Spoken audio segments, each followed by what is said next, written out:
Welcome back, everybody, for another deep dive. Yeah. And today we're going to be looking at the book of Nahum. Oh. Not the most popular book in the Bible, Right. but definitely one that is chock full of goodies, as they say. It's one of the minor prophets. Yeah. But certainly packs a punch. It does. It does. It's short and sweet, but it definitely gets the point across. Yeah. So we're going to be looking at excerpts from chapters 1 through 3 of the book of Nahum. And let's just dive right in, I guess. Sounds good. Why don't you give us a little background on this Nahum character and kind of like the setting of this book? Yeah, so the book of Nahum opens with a vision concerning Nineveh. Okay. Now, Nineveh was the capital of the Assyrian Empire. Right. And the Assyrians were known for their military prowess, but also for their brutality. Oh, yeah. Definitely not the good guys. Not the good guys, no. Yeah. And so Nahum is prophesying against this empire. Okay. So he's speaking to the people of Nineveh. He is speaking to the people of Nineveh and to all who would hear his message. Okay.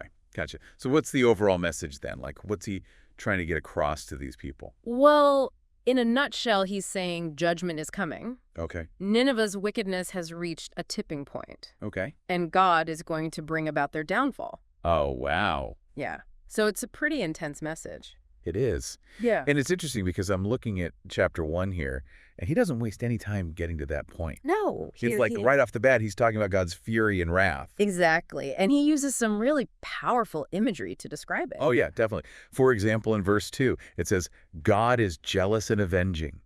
The Lord is avenging and wrathful.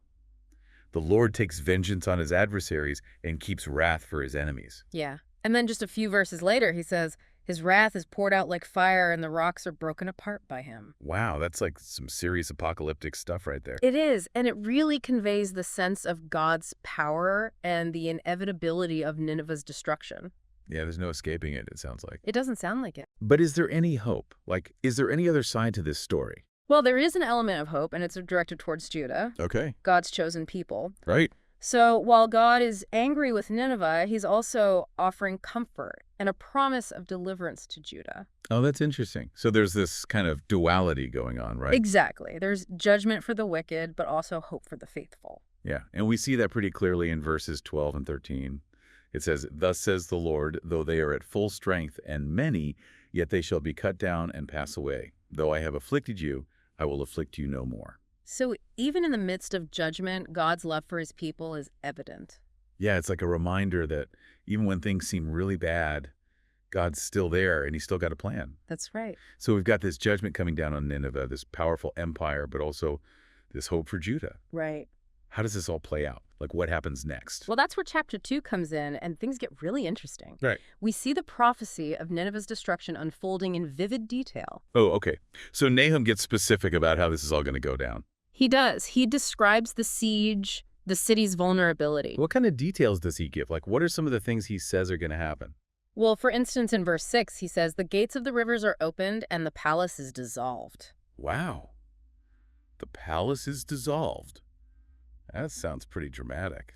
It is. It paints this picture of complete and utter destruction. And this is all happening because of Nineveh's wickedness, right? That's right. Nahum makes it clear that this judgment is a direct result of their actions. So what are some of the specific sins that he calls out? Like, what were they doing that was so bad? Well, in chapter 3, Nahum really lays it all out. He denounces their violence, their idolatry, their exploitation. And he doesn't hold back, does he? No, he doesn't. He uses some pretty strong language to describe their sins. Like what? Give me an example. Okay, well, in verse 1, he says, woe to the bloody city. It is all full of lies and robbery, no end to the prey. Wow, bloody city, full of lies and robbery. That's a pretty harsh indictment.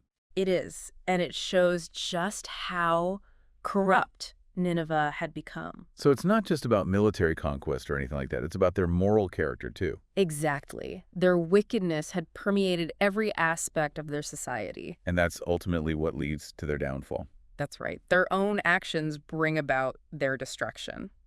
That's a pretty powerful message, I think. Mm-hmm. You know, it's easy to think that we can get away with things, but Nahum is saying that's not the case. Our choices have consequences. Absolutely. Yeah. And that's a message that's still relevant today.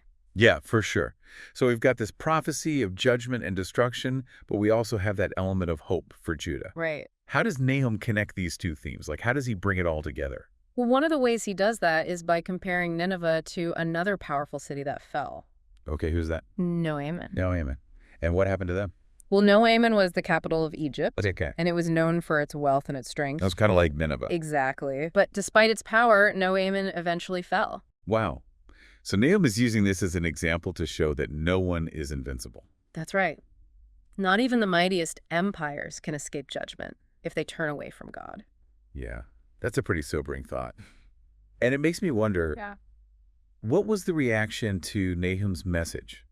Like, how did people respond to this prophecy of doom and gloom? I imagine it was a mixed bag.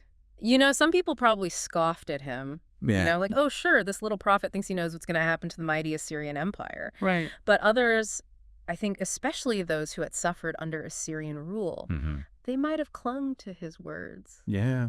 As a glimmer of hope. Yeah, I can see that.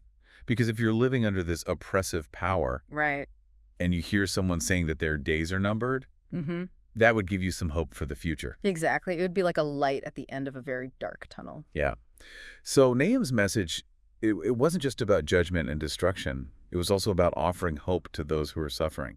Exactly. Right. It was a reminder that God sees the oppressed and that he will ultimately bring justice. That's powerful. Yeah. So how does this all play out? Like, does Nineveh actually fall the way Nahum predicted? Well, that's the amazing thing. The book of Nahum isn't just a bunch of empty threats. It's a prophecy that was actually fulfilled. Oh, wow. So what happened? Like, how did Nineveh fall? Well, according to historical records, Nineveh was besieged and conquered by a coalition of Babylonian and Median forces. Okay. And this happened around 612 BC. Okay. And that lines up with what Nahum was saying. It does. It's pretty incredible, actually. Yeah. When you compare Nahum's prophecy to the historical accounts, there are a lot of similarities. Like what? Give me some examples. Well, for instance, Nahum talks about the gates of the rivers being opened. Right. And historians believe this refers to a massive flood that weakened Nineveh's defenses. Oh, wow. So a natural disaster played a part in their downfall. It seems that way. And it's interesting because Assyrian records themselves describe a devastating flood around the same time. Really? So there's actual evidence to support this? There is, which makes Nahum's prophecy all the more remarkable. Yeah, that's pretty amazing. Yeah. So he not only predicts the fall of Nineveh, but he also seems to foresee a natural disaster that contributes to their defeat. Right. It's like he had some kind of inside information. Yes, it's almost spooky. But it also speaks to the power of this book. Yeah. It's not just some ancient text. It's a message that has stood the test of time. I agree. And I think one of the reasons it's so enduring is because it speaks to something deep within us. Like what? Well, I think we all have a sense of justice. We want to see good triumph over evil. Right. And the book of Nahum gives us that. It shows us that even the most powerful empires can't escape the consequences of their actions. Yeah, it's a reminder that we're all accountable for what we do. Exactly. Yeah. And that no matter how bad things may seem, justice will ultimately prevail. That's a powerful message. And it's one that I think we need to hear more than ever today. With all the chaos and injustice in the world, it's easy to lose hope. Right. But the book of Nahum reminds us that God is still in control and that he will ultimately set things right. That's right. And it also reminds us that we have a role to play in that. We're not just passive bystanders. Okay. We can choose to align ourselves with God. Right. And work for justice in our own time and place. So it's a call to action as well. It is. It's a challenge to live lives of integrity and compassion. Yeah, I like that. So we've talked a lot about judgment and justice. But what about mercy? Like, is there any room for that in Nahum's message? Well, that's a good question. And it's one that we'll explore in more detail in the next part of our deep dive. Oh, okay. So you're saying there's more to the story? There is. There's always more to the story. Well, I'm intrigued.